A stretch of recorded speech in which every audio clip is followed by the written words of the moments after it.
പ്രത്യേകിച്ച നമ്മുടെ വാത്സല്യ ഉണ്ണികൃഷ്ണൻ ബ്രദർ ഇന്ന് രാവിലെ വെമ്പലയിൽ ടെലിവിഷൻ സമീപം ഉണ്ടായ ഒരു ആക്സിഡൻറ്റിൽ താൻ ഒത്തിരി പ്രത്യാശിച്ച തൻ്റെ ജീവിതം മുഴുവനും താൻ സമർപ്പിച്ച കർത്താവിൻ്റെ സന്നിധിയിലേക്ക് ചേർക്കപ്പെടുവാനായിരുന്നു.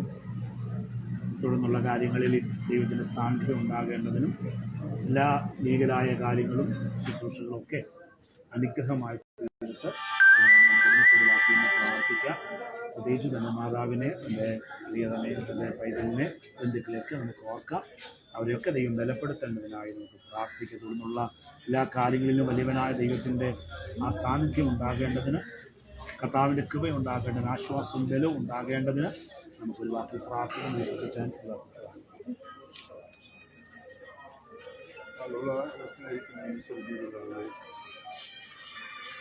പൊട്ടുന്ന ഹൃദയത്തോടുകൂടെ ഞങ്ങൾ പരിശ്രമത്തിലേക്ക് കടന്നു വരുന്നു.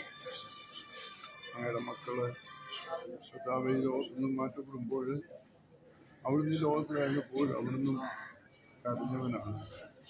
ദൈവമേ, ഇന്ന് ഞങ്ങൾ വളരെ വേദനയോടുകൂടിയാണ് ഇവിടെ നിൽക്കുന്നത്. എന്നാൽ ദൈവമല്ല അറിയുന്നു. പ്രിയ സഹോദരൻ്റെ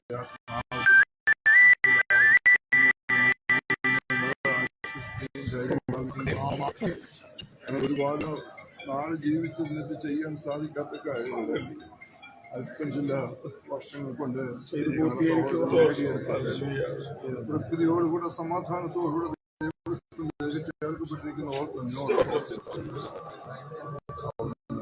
ഇങ്ങനെയുള്ള ശുശ്രൂഷകളെല്ലാം അവിടുന്ന് സഹായിക്കണം.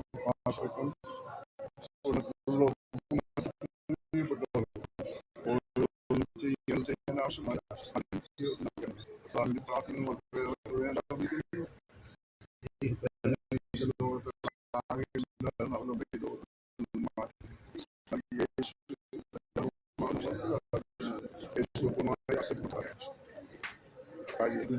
പ്രാർത്ഥിക്കുന്നു, ആശ്വസിപ്പിക്കുന്നു. സമാധാനപരമായി എല്ലാ കാര്യങ്ങളും നടക്കുന്നതിനും സഹായിച്ചാൽ യേശു ക്രിസ്തുവിന്റെ നാമത്തിൽ തന്നെ. ഒടുവിൽ ഒരിക്കൽ നാം ചെന്നു ചേരും അല്ലലില്ലാത്തൊരു ദേശമതിൽ. ഒടുവിൽ ഒരിക്കൽ നാം ചെന്നു ചേരും അല്ലലില്ലാത്തൊരു ദേശമതിൽ. സ്വർഗതാതൻ ഒരുക്കിയിടുന്ന കഷ്ടമില്ലാത്തൊരു വാസസ്ഥലം. സ്വർഗതാതൻ ഒരുക്കിയിടുന്ന കഷ്ടമില്ലാത്തൊരു വാസസ്ഥലം. ഒടുവിൽ ഒരിക്കൽ നാം ചെന്നു ചേരും അല്ലലില്ലാത്തൊരു ദേശമതിൽ. ഒടുവിൽ ഒരിക്കൽ നാം ചെന്നു ചേരും അല്ലലില്ലാത്തൊരു ദേശം.